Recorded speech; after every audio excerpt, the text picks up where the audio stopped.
Graças a Deus. Que Deus abençoe a todos abundantemente em nome do Senhor Jesus. Eu queria hoje focar a fé. A fé, não a fé, aquela que toma posse das promessas de Deus apenas. Por exemplo, o cego falou: Senhor, se quiseres, tu pode, aliás, o leproso, tu pode me purificar. Jesus disse: eu quero. Na mesma hora ele ficou curado. Quer dizer, foi uma ação de fé. O cego disse para Jesus: Senhor, tem compaixão de mim.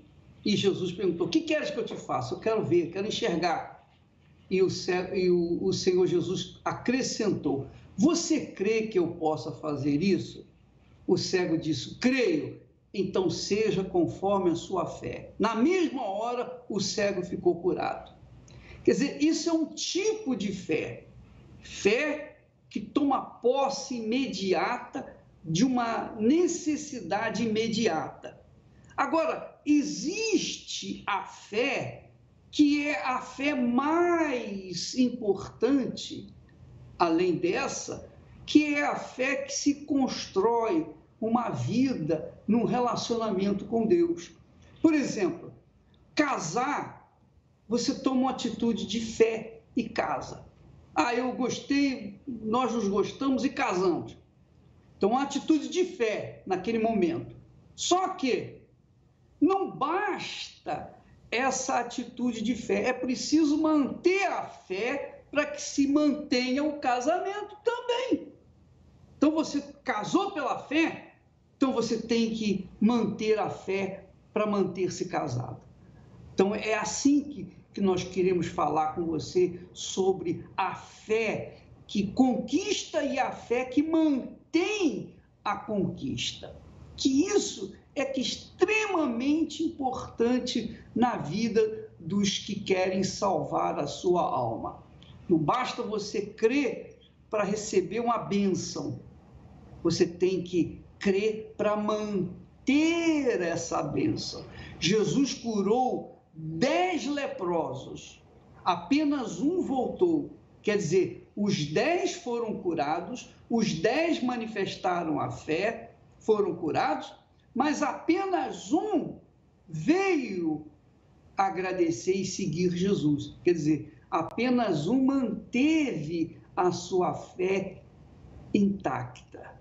Então, minha amiga e meu amigo, por conta dessa falta, dessa carência de fé constante, de fé perseverante, muitas pessoas deixam a fé, muitas pessoas perdem a fé, elas conquistam mundos e fundos pela fé, só que nem sempre mantém esses mundos e fundos. Por quê? Porque elas abandonam a fé. E isso é uma lástima. Isso aí é cruel, é terrível. É pior do que não ter conquistado a bênção. Então, amiga e amigo, Jesus nos ensina a manter a fé. Jesus faz possível, com a sua palavra, ensinar a gente a manter a fé, aquela constância, aquela perseverança, porque a fé não é algo emotivo, a fé não é algo sensível, a fé tem a ver com a inteligência, com a razão. A gente apenas não crê para conquistar a salvação, a gente tem que manter a fé para manter a salvação. Veja só uma das parábolas, uma das belíssimas parábolas que o Senhor Jesus nos ensina a respeito da dracma perdida. Vamos ler, por favor. Ele diz assim: qual a mulher que, tendo 10 dracmas, dracma era o salário de um dia, era uma moeda correspondente ao salário de um dia. Tendo 10 dracmas, se perder uma dracma, não acende a candeia, quer dizer, não acende a vela, a luz, e varre a casa e busca com diligência, com perseverança, com apreço, busca com diligência até a achar. E achando-a, convoca as amigas e vizinhas, dizendo: alegrai-vos comigo, porque já achei a dracma perdida. Ora, Jesus então acrescenta essa parábola dizendo: assim vos digo que há alegria diante dos anjos de Deus por um pecador que se arrepende. Às vezes, a pessoa está dentro de uma denominação, dentro de uma igreja, dentro de uma religião, mas está perdida. Ela está ali cumprindo as suas obrigações religiosas, mas a vida dela está um inferno, e ninguém faz nada por ela. Ela é uma dracma perdida, está ali, mas está perdida, e ninguém vê. O pastor, o padre, o rabino, seja lá o líder religioso que for, não observa a necessidade daquela criatura, apenas a tem com um número além na sua congregação. Isso acontece muito. E quando, no caso de um pastor, Jesus está falando de pastor aqui, ele está falando, referindo-se àquele líder que cuida da ovelha, que ensina, que orienta, que se esmera em fazê-la compreender a palavra de Deus e obedecê-la, porque se ela aprende a palavra de Deus, mas não obedece, ela vai ficar perdida dentro da igreja. Verifique que a dracma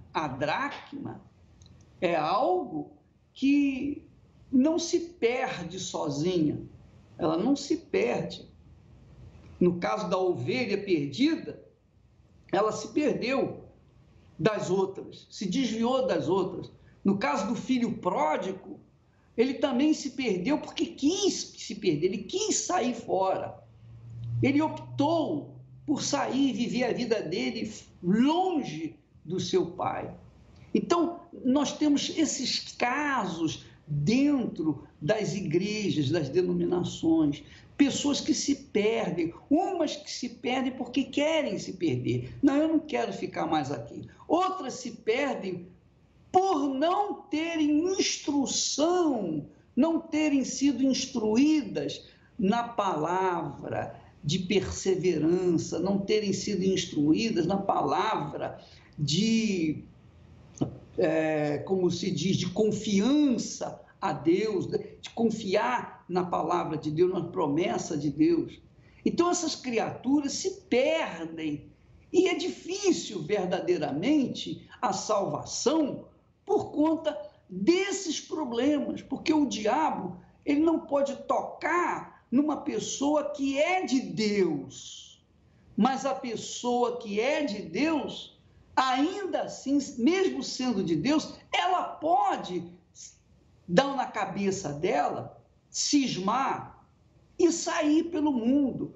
Por exemplo, ela está dentro de casa, ela está guardada, protegida pela fé, pelo reino de Deus, mas o diabo balança o chocalho do lado de fora, mostra para ela coisas desse mundo e ela fica entusiasmada, vidrada naquele chocalho, naquele som, naquela música, naquele ambiente, digamos assim, de carnalidade, de sentimentos, de emoções. Aí ela, por si própria, decide sair de casa, quer dizer, do reino de Deus, da casa de Deus. E aí se perde. Não é o caso da dracma, porque a dracma não tem pernas.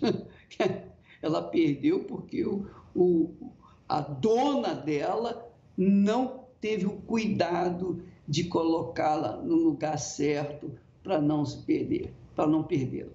Mas o fato é que a fé, minha amiga e meu amigo, é isso, é interessante. Você tem que olhar a fé como o casamento, como um casamento.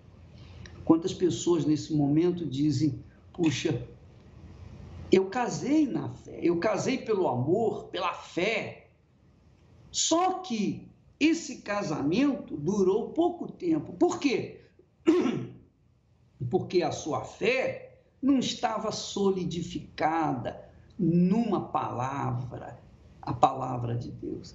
A fé estava solidificada na emoção, no sentimento, no coração. Ah, eu gostei dela, eu gostei dele. Puxa, veja que rapaz bonito, que rapaz, poxa, o homem é o príncipe da minha vida. Ah, e se entrega e quer se casar com o príncipe. Depois que leva para casa, que começa a ver que aquele príncipe não é tão príncipe, aí acaba desanimando. Não é verdade, minha amiga? É ou não é? E vice-versa. Puxa, aquela é uma princesa. Mas depois que leva para casa, que tira a maquiagem, que tira os apetrechos, aquelas coisas bonitas, aí o que acontece? Puxa, olha, eu me enganei. Então, esse tipo de amor é um amor entusiasta, emotivo, é um amor do coração, é um amor banal, vulgar, que nada tem a ver com o amor bíblico, porque o amor bíblico, ele nasce da fé, a fé que dá origem ao verdadeiro amor. Então, quando a mulher perdeu a dracma, que tinha um valor do trabalho de um dia, ela ficou desorientada, ela ficou perdida, mas ela foi em busca dessa dracma. E ela trabalhou, ela foi, varreu a casa, espanou a casa, ficou buscando em todos os cantos aquela dracma perdida. Mas depois que ela acha, é só alegria. E é assim no reino de Deus. Talvez você, minha amiga e meu amigo, que me assiste nesse instante, esteja como esta dracma perdida. Talvez na Igreja Universal do Reino de Deus mesmo, ou em qualquer outra igreja. Mas nós temos procurado, nós temos ensinado, nós temos orientado. Aí você diz assim, bispo, mas nem todos os pastores da Igreja Universal ensinam, orientam de acordo como nós precisamos. É certo, você tem razão, são imaturos, eles começaram há pouco tempo, eu também estive nessa fase. Mas você não perde, por exemplo, todos os dias nós estamos pregando, ensinando, seja na rádio, na televisão, nós estamos insistindo, nós temos novelas, nós temos colocado toda a nossa mídia, toda a comunicação, a literatura, nós temos escrevido livros, por exemplo, nós temos o livro aí, O Ouro ou o Altar, que eu recomendo você ler, para você avaliar a sua própria vida diante do altar. É extremamente importante que você venha desenvolver a sua fé, que você venha fazer com que a sua fé venha crescer, para que ela se torne, como se diz, inabalável. Quando você tem uma fé inabalável, essa fé inabalável vem com o tempo, vem com a experiência, vem com os desertos. A gente passa por muitos desertos, tantos desertos, mas chega um momento que os desertos não fazem diferença. A gente vai atravessá-los sem problema. Por quê? Porque a gente já está acostumado, já está bem acostumado. Assim é a fé. Quando você está na fé inteligente, a fé bíblica, a fé racional, a fé que nada tem a ver com sentimento, Então, minha amiga, meu amigo, você sabe que o momento é difícil, há tempestade, ainda há pouco caiu uma tempestade aqui violenta, né? Passou uma tempestade, mas agora o sol já está brilhando novamente. Quando eu comecei o programa, estava uma chuva danada, agora o sol brilhou novamente. Quer dizer, assim é a vida. Às vezes nós passamos por problemas, por dificuldades. É problema em casa, é problema na família, problema com o marido, com a mulher, com os filhos, com os pais, problema no trabalho, desemprego, etc, etc, etc, etc. Mas se você está com a sua fé calcada, apoiada, sustentada na palavra de Deus, venha o que vier, você fica firme. É como o próprio Senhor Jesus ensina. A parábola, aliás, um grande ensinamento que o homem prudente, quer dizer, o homem da fé inteligente, o que fez? Ele construiu a sua casa sobre a rocha. É claro que quando se constrói uma casa sobre a rocha, fica difícil você construí-la de forma rápida. Então, você tem que fazer o buraco na rocha, e aí é difícil, leva tempo, depois você vai lançar as sapatas, etc, etc, etc. Porém, depois que você construir a casa na rocha, e aí venha o vento que vier, a chuva que vier, a tempestade que vier, vai bater contra ela, ela vai permanecer. Por quê? Porque foi solidificada na rocha, que é Jesus. Agora, quando a casa é construída na areia, então não há segurança. Não há segurança. Pode ter certeza, vai vir a chuva, vai vir a tempestade, o mar vai bater e vai derrubar essa casa. Por quê? Porque a casa não foi construída com solidez, com uma fé pura na obediência à palavra de Deus. Entendeu, minha amiga e meu amigo ouvinte?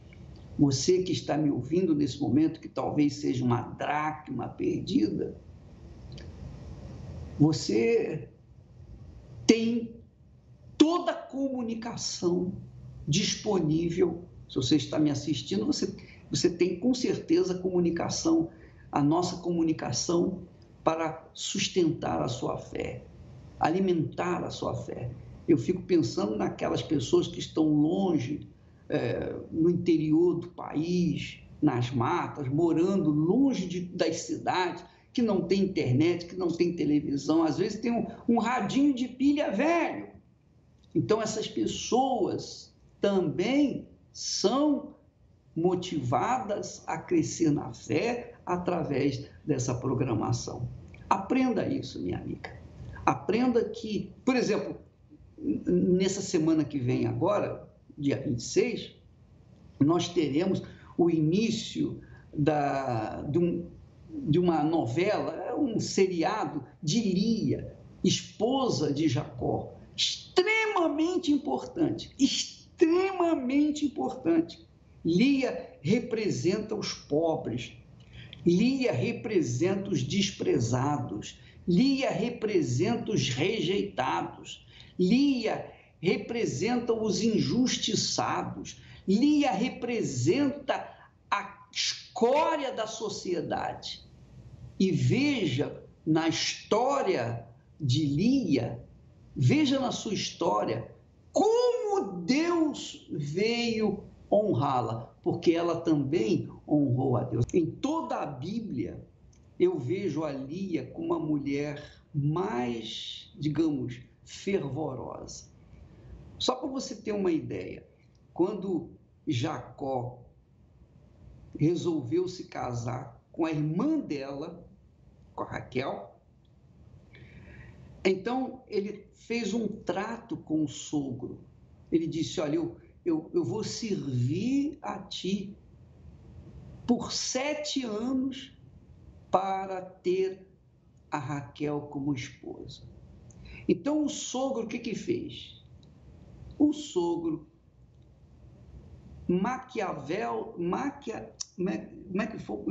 vou dizer, de forma maquiavélica, o que que ele fez? No dia do casamento, ele colocou a Lia na frente. E Jacó casou com Lia sem saber. Mas Lia sabia que ela estava sendo colocada no lugar da sua irmã. Aí você diz, poxa, mas Lia não podia dizer, não vou me casar. Não. Antigamente, os filhos eram obedientes ao pai por obrigação, especialmente a mulher. Então, Lia aceitou aquela situação, se casar, se colocar no lugar da irmã, porque ela era primogênita.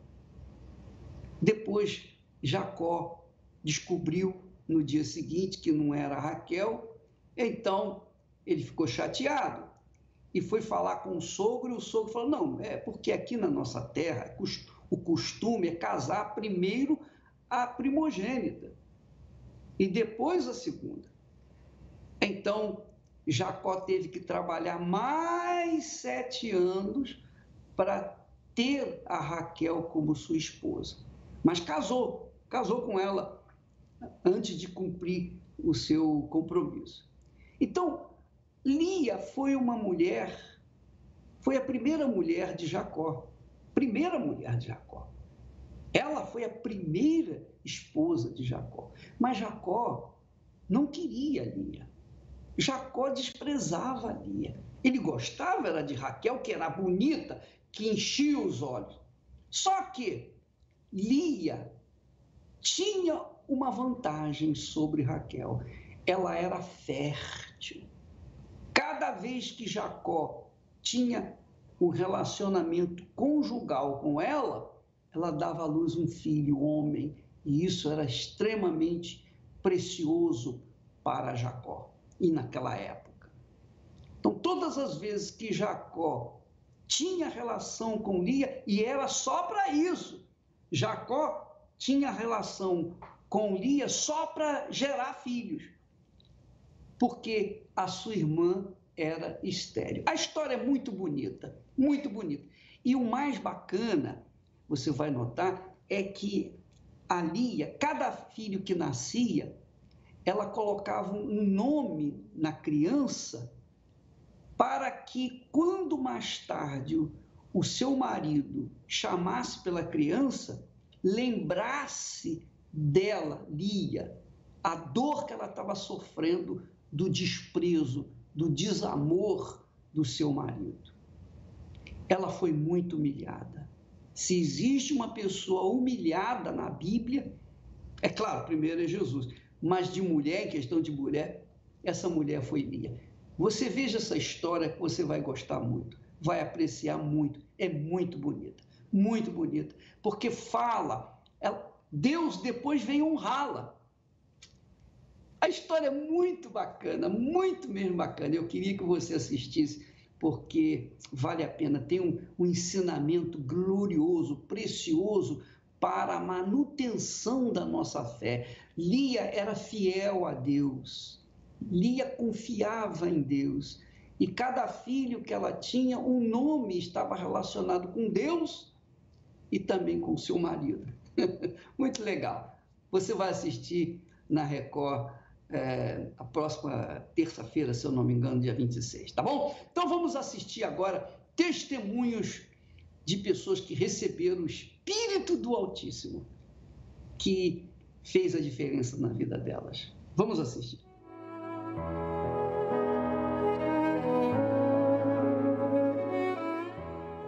Meu nome é Mari Camargo, tenho 48 anos e a minha história começou quando eu perdi meu pai. Saiu para pescar com os amigos, aí sofreu um acidente, caiu numa ribanceira. Minha mãe ficou viúva com 5 filhos e a gente voltou para a cidade morar com os meus avós.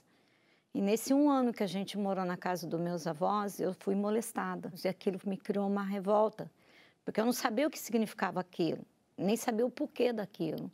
E assim foi minha adolescência, passando muita fome, eu e meus irmãos Fomos trabalhar cedo, né? Eu comecei de babá 9 anos de idade. O meu irmão, com 7, 8 anos, vendia pastel na feira. Então, eu via que a minha mãe estava padecendo ainda com outro relacionamento, ela estava sofrendo. Aí eu fui dançar com 14 anos, fazer concurso de dança, ia para balada, né? Bebia, usava, né? Cheguei a usar droga. Quis vingar da minha mãe. Eu tinha uma raiva muito grande dela, não proteger os filhos, né? Então, essa raiva me levou a vingar dela. E aí foi onde eu comecei a namorar com 14 anos o meu esposo, que era filho de traficante. Eu peguei o pior da cidade. Fui lá e escolhi a pior família. Só que quando eu pensei que eu estava vingando da minha mãe, eu estava vingando de mim. Porque eu fui para o fundo do poço. Né? Foi onde eu conheci a casa dos encostos. Eu bati a cabeça para os encostos. Eu desenvolvi as 7 linhas, né? Então, a gente ia para a mata, a gente ia para o cemitério. Nisso era briga constante, porque o lugar que a gente frequentava era a noite inteira, virava na esquerda. Então, a gente tinha que fazer os dois tipos. Só que era assim, dava tudo para os encostos e faltava tudo dentro de casa. Então, muitas vezes deixava de comer para tratar dos encostos. Nesse início de casa de encosto, eu engravidei. Primeira coisa que aconteceu, eu perdi essa primeira criança. E a briga, doença, esse meu segundo filho nasceu muito doente. Né? Ele foi oferecido para os encostos quando era bebê e ele desenvolveu um bronquite crônico asmático. Então, sempre hospital, o meu marido trabalhava, o dinheiro ia tudo, consumia tudo remédio. Então, era total briga, miséria. Ele me deixava trancada dentro de casa. Então, ele saía para trabalhar, trancava o cadeado. E isso foi 5 anos da minha vida vivendo nesse lixo. Eu era oca, vazia. Né? A dor era muito, muito insuportável. Eu não tinha paz, eu não dormia.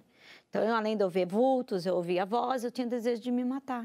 Falei, para que eu vou viver?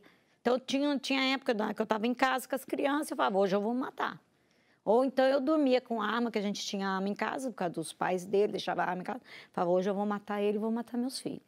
Hoje vou pôr um fim, né, nessa história, vou acabar com todo mundo. Eu fui na cabeleireira, me desabafava com ela. Ela me deu um livro, né? Até que esse livro foi o que me ajudou. Só que quando eu chegava em casa, todo mundo ia dormir, eu ia para o meu quintal, eu chorava muito e falava, Deus, só existe? Cadê? Né? Porque eu não tive pai e família eu não tive. E quando eu pensei que eu ia ter uma família, era uma família destruída. Porque meu marido não amava meu filho como filho dele, e era filho dele, o tempo todo. Ou então o senhor não deve ser tão desprezível que eu não devo merecer o senhor. E eu sempre falava com Deus, mesmo sem conhecer. Então, quando eu li esse livro, Orixás, Caboclos e Guias, Deuses ou Demônios, eu aprendi, eu vi que não era Deus que eu estava servindo, né? Não era santos. Então, eu decidi não ir mais, parei. Meu esposo, ele já estava sendo evangelizado no lugar de trabalho dele. Tinha um amigo dele que convidou ele para ir. E aí o meu esposo decidiu ir na igreja. Quando ele decidiu ir na igreja, eu falei, opa, aí é o caminho, vamos buscar. Só que eu fui do jeito que eu era, perturbada. Quem olhava em mim me chamava de prostituta, porque eu só usava roupas indecentes, fumava, que nessa época eu fumava, né? Primeiro passo foi o perdão. Tive que perdoar as pessoas que tinham feito mal para mim. E outra coisa foi eu me amar, que eu não me amava. Eu quis ajudar todo mundo e eu esqueci de mim. Eu priorizei a minha vida com Deus. Aí eu falei, não, eu preciso. Eu reconheci que eu tinha que mudar. Eu tinha que mudar por dentro. Até um domingo de manhã que eu fui buscar o Espírito Santo e eu me ajoelhei do lado do altar. E nessa que eu ajoelhei, eu falei, olha, Pai, eu sei que eu errei muito, eu pequei muito, fiz muita coisa que te entristeceu, mas me perdoa, me dá uma chance. Eu sei que eu não tenho mais ninguém nesse mundo. Eu não tenho ninguém, eu só tenho o Senhor. Tem compaixão de mim, tem misericórdia de mim. Se o Senhor realmente me ama, o Senhor vai me batizar. Eu preciso do Senhor. Naquele momento eu recebi Ele. Foi naquela hora que Ele entrou. Eu estava explodindo por dentro de alegria, porque eu me senti amada. Foi a primeira vez na minha vida que eu senti o que é amor. Um amor que enche. E eu falei, puxa, quanto tempo eu te procurei. E fui encontrar naquela manhã. Eu já saí dali outra. Eu já saí uma pessoa com outros olhos. Já não via mais o mundo como ele era, né? De dor, de destruição, de raiva, de ódio, de vingança. Eu passei a amar, ver os olhos, ver as pessoas com amor. Então, eu passei a viver. Aí eu tinha o direito de ir e vir, porque eu não tinha esse direito de ir e vir. Jesus transformou meu filho. De 7 aninhos, foi completamente curado. Nada atrapalha a minha comunhão com Deus. Eu não dependo de ninguém para mim ser o que eu sou por dentro. A minha paz está aqui, ninguém tira. Hoje eu deito, durmo, eu tenho paz. Enquanto eu estiver aqui, eu sempre quero fazer para as pessoas conhecer esse Deus. Porque eu descobri um pai. Para mim, ele representa tudo. Eu não sei viver sem ele. A minha vida é baseada nele. Ou eu acordo de manhã, a primeira palavra é para ele. Quando eu estou na minha cama, é com ele que eu estou falando. E quando eu estou na igreja, que é o lugar quando a gente está... ali é o meu santuário. É onde é como se eu estivesse ali diante do meu Deus. Toda vez que eu busco, eu me renovo, eu recebo. Né? Eu saio de lá sempre mais cheia do que eu entrei. Então, eu posso me dizer que eu sou feliz. Pois é. Não existe felicidade sem o Espírito Santo. Não adianta. Você pode ir em qualquer igreja, religião, você pode fazer caridade, você pode ir para qualquer lugar desse mundo, adorar os deuses que o mundo oferece, mas se você não tiver o Espírito do Altíssimo, o Espírito do Deus vivo, nada vai acontecer na sua vida. Você não vai ser feliz. Enquanto o Espírito Santo não fizer morada em você, não vai haver felicidade. Até que ela descobriu que o segredo da felicidade não era o marido, não era não ter tido pai, não era não ter tido a mãe presente, não era dinheiro. O problema dela era interior. Quando o nosso interior, quando o vazio, o buraco que há dentro de nós é preenchido com o Espírito Santo, então aí já era. Ninguém segura mais a gente. Então não tem justiça, não tem perseguição, não tem nada nesse mundo que possa parar aquele que um dia recebeu o Espírito Santo. O problema é o seguinte, que há um preconceito muito grande divulgado pelas mídias e contra a Igreja Universal. Você vê que a mídia não fala dos terreiros de bruxaria, de feitiçaria, de magia, que fazem até sacrifícios humanos. Ninguém fala nada. Ninguém fala nada. Sacrificam até crianças, mas ninguém fala nada. Mas o preconceito contra a Igreja Universal é severo, é cruel. Por quê? Porque nós falamos o que é a verdade. E se você crê ou se você não crê, está lá a verdade. Se você gosta ou se você não gosta, paciência. É a verdade que liberta. É o caso dessa criatura que um dia também foi vítima de notícias falsas. Vamos assistir.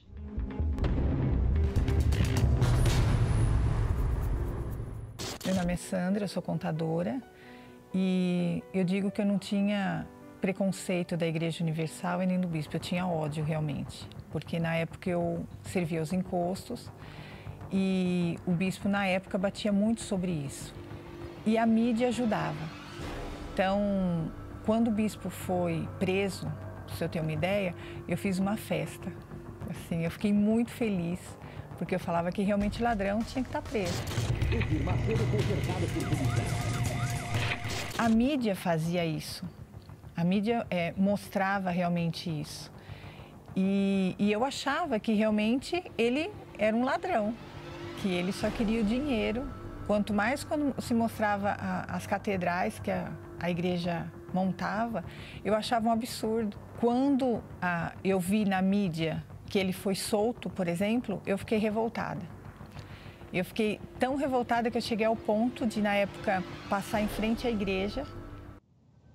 Eu queria falar o seguinte, essa senhora e a todas as pessoas que têm aquele preconceito contra nós, se eu sou ladrão, então por que eu vou construir catedrais? Por que eu vou construir o templo? Por que eu vou gastar rios de dinheiro em construção de igreja? Então, se eu sou ladrão, eu pego esse dinheiro que é investido em catedrais e templos, eu fico para mim. Ou não é? Mas as pessoas, infelizmente, preconceituosas, não pensam, não raciocinam.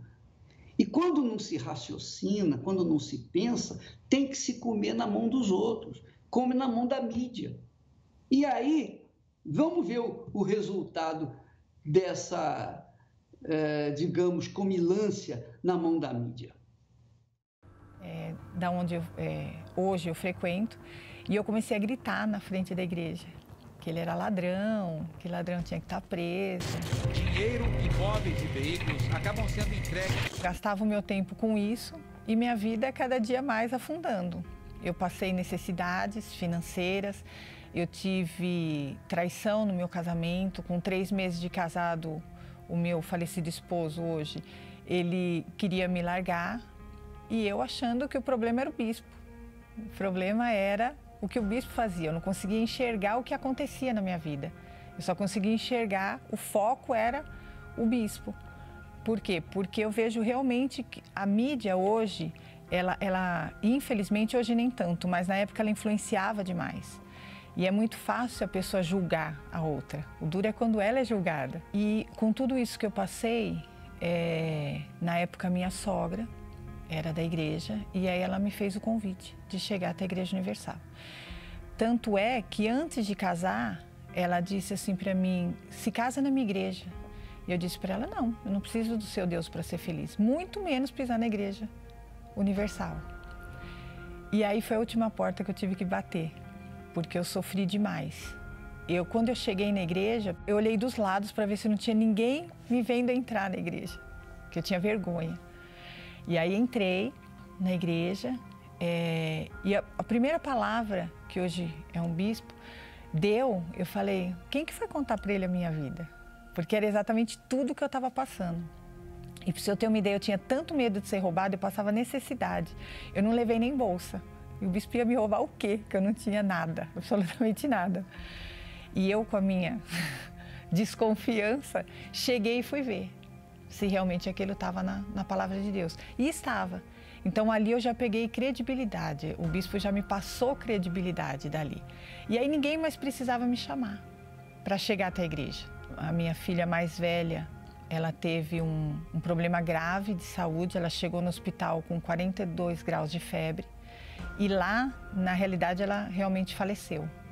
E naquele instante, eu falo que foi o primeiro momento que eu tive um encontro com Deus, assim, uma experiência com Deus na realidade. E ali eu dobrei os joelhos, fiz uma oração e imediatamente as manchas que ela tinha no corpo sumiram e ela sentou na cama, ela tinha 1 ano e meio e me chamou. Então, ali mostra o quanto a mídia ela é capaz de sujar a mente de uma pessoa. E se a pessoa não chegar a conhecer, ela pode realmente ficar com isso na mente. Foi na Igreja Universal, depois de tanto preconceito, tanto ódio, que eu realmente encontrei a paz. E hoje é completamente diferente. Hoje eu peço até perdão para o bispo de tanto ter, na época, criticado ele, mas é o que eu falei no início, a pessoa só julga, porque isso é do ser humano já julgar, mas quando ela passa a ser julgada por algo, então aí a história muda. Então assim, eu encontrei na Igreja Universal, eu agradeço e louvo a Deus por isso, pela minha vida, porque se eu não tivesse encontrado a Igreja Universal, eu não estivesse lá hoje, eu não seria quem eu sou. Você está vendo? Viu, Sandra? Quanto tempo você perdeu, né?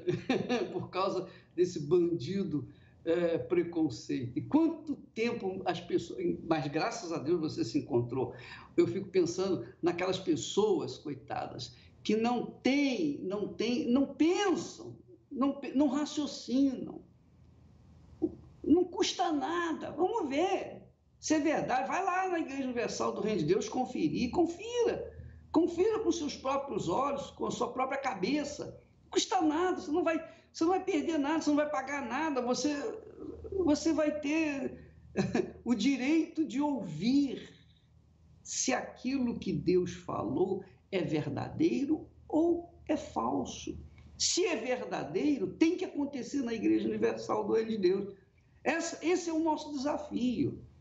Nós convidamos as pessoas para virem na igreja, subir no altar, colocar a vida no altar, serem sinceras, transparentes, puras. E Deus vai responder. E é isso que tem acontecido. Vamos assistir mais testemunhos de pessoas que foram felizes depois que receberam o Espírito do altar, que é o Espírito Santo. Vamos assistir.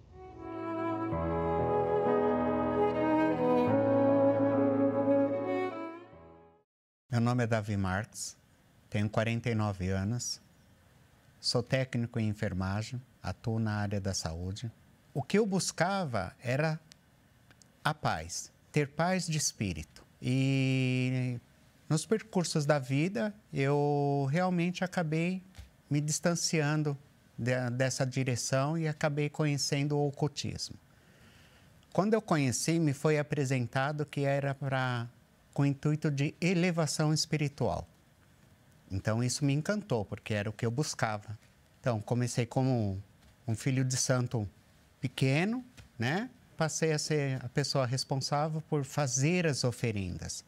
Ou seja, todo o trabalho que ia ter, da esquerda, das encruzilhadas, da onde fosse, eu era responsável por montar as oferendas. Tinha os cortes de animais, né, os sacrifícios, né, dos animais. Na verdade, era uma busca vazia, porque eram muitas promessas, eu faço e eu aconteço, e esses encostos nada fazia e nada acontecia na minha vida. Era uma descida.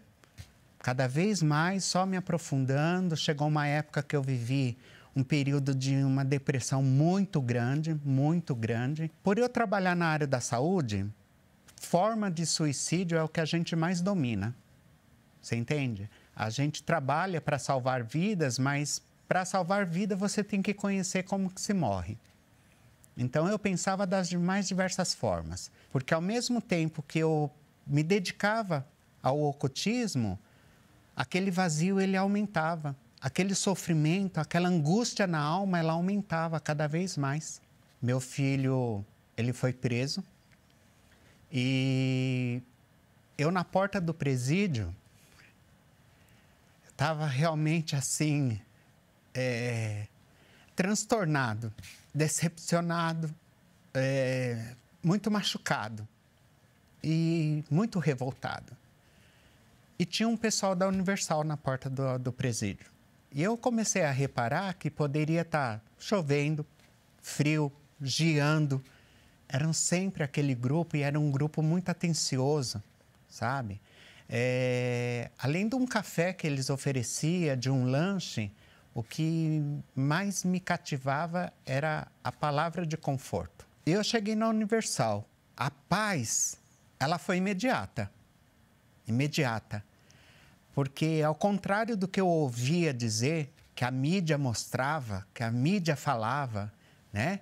Que só era dinheiro, o que mais eles me passavam, mais me ensinava era que eu tinha condições de mudar a minha vida e que eu tinha direito, presta bem atenção, eu tinha direito a ser feliz, a ter uma vida nova. Eu vinha de uma temporada de insônia de mais de 17 anos. De ficar uma semana sem dormir. E naquele primeiro dia que eu coloquei os pés na Universal, eu cheguei em casa por volta das 19 horas e eu dormi até as 11 horas da manhã. Altar eu tinha 2 na minha casa. Deuses diversos. Mas eu não tinha Deus, o Deus verdadeiro que eu encontrei no altar da Universal. Deus, ele me libertou utilizando o homem de Deus do altar. Através da palavra dele, ele me libertou ali. E eu recebi o propósito de fazer a busca pela madrugada. Mas só que não era uma busca para resolver os meus problemas materiais. Era aquela busca assim, buscar o Espírito Santo. Eu levantava antes, já dobrava o meu joelho e começava a buscar a Deus, mas assim, de uma forma assim, com o coração muito sincero mesmo, assim, pedindo para que Deus realmente fizesse presente na minha vida. Que tudo aquele vazio que eu sentia de todas as áreas, sabe? De todas as áreas, a parte emocional, a parte espiritual, todos aqueles buracos que tinha na minha vida, eu precisava preencher. E esse preenchimento chamava-se Espírito Santo. E eu continuei orando, clamando e comecei a glorificar e agradecer. É uma alegria tão grande, mas tão grande, que você tem vontade de gritar. Eram 3 horas da manhã e eu não via a hora de amanhecer o dia, que eu precisava vir para a reunião. Hoje, pode-se levantar o problema que for diante de mim. Porque Deus, Ele não tira os problemas da sua vida. Deus, Ele capacita você a vencer. O Espírito Santo, Ele te dá força. Ele te reveste de uma forma que o que era para te derrubar, Ele te deixa mais de pé ainda. Hoje eu posso falar com toda a certeza do mundo. Eu sou feliz. Eu tenho a felicidade dentro de mim. Porque essa felicidade, ela tem um nome, é Espírito Santo. Ó meu Pai querido e amado, em o nome do Senhor Jesus, nós elevamos os nossos pensamentos a Ti. Ainda que a pessoa não consiga visualizá-lo, porque o Senhor é Espírito, mas quando ela visualiza a tua promessa, quando o Senhor Jesus disse: aquele que vier a mim, de maneira nenhuma o lançarei fora. Então, quando nós elevamos o nosso pensamento nesta promessa, ó Senhor Jesus, nós nos transportamos para diante de Ti, do Teu trono. E te pedimos, meu Senhor, em favor de cada pessoa que está, neste momento, passando momentos difíceis, vivenciando um pedacinho do inferno. São problemas financeiros, são problemas familiares, problemas de saúde, problemas sentimentais. São muitos os problemas. O problema, quando é econômico, ainda se consegue empurrar com a barriga. Mas quando o problema é interior, como um buraco vazio, um sentimento, o coração machucado, agredido pela corrupção, agredido pela traição, ó Espírito Santo. Então, é impossível a pessoa suportar. É quase impossível, melhor dizendo, a pessoa suportar. Então, eu quero te pedir por essa criatura que me ouve neste momento, que ora comigo, que está aí sem poder falar, sem saber falar, porque os problemas são tantos, são tão graves, ela não tem nem como começar a falar. Mas eu te peço, meu Pai, eu peço que o Senhor, Espírito Santo, venha visitar essa criatura, seja no leito de dor, seja no hospital, seja no presídio, numa cela fria, dentro de uma delegacia. Eu te peço pelos que estão sofrendo, eu te peço pelos soldados, eu te peço pela polícia civil, o policial civil que tem que combater os bandidos e não sabe que tem também bandidos do seu lado. Ó, meu Pai querido, eu te peço por todos, porque os bandidos são bandidos porque são usados pelo mal, são usados pelo inferno. Mas quando o Senhor vem, o teu Espírito vem, então as trevas se dissipam. A força do inferno não resiste, porque o teu Espírito é luz permanente. Foi a luz que deu vida a este mundo. Então essa luz venha sobre esta criatura e seja ela liberta em nome do Senhor Jesus. Minha amiga, meu amigo, seja livre, seja liberto aí onde você está, seja curado, seja libertado desses pensamentos de suicídio, seja libertado agora dessa força do inferno, seja livre, liberto literalmente, do alto da cabeça à planta dos pés, em nome do Senhor Jesus. E você que crê, diga amém e graças a Deus. Pois é, minha amiga, meu amigo, nós vamos subir nas alturas ao encontro do noivo que é o Senhor Jesus. E ele pagou o preço por nós. Ele pagou o preço. Nós temos esse direito, esse privilégio. Agora, quem não quer, quem não aceita, quem não se entrega, quem não é humilde para dizer eu preciso, fica de fora. Mas aqueles que estão seguros, firmes nessa fé, vão encontrar com ele e em breve. Está muito próximo. Está muito próximo. Nós vamos ficando por aqui. Deus abençoe a todos e até lá em nome do Senhor Jesus.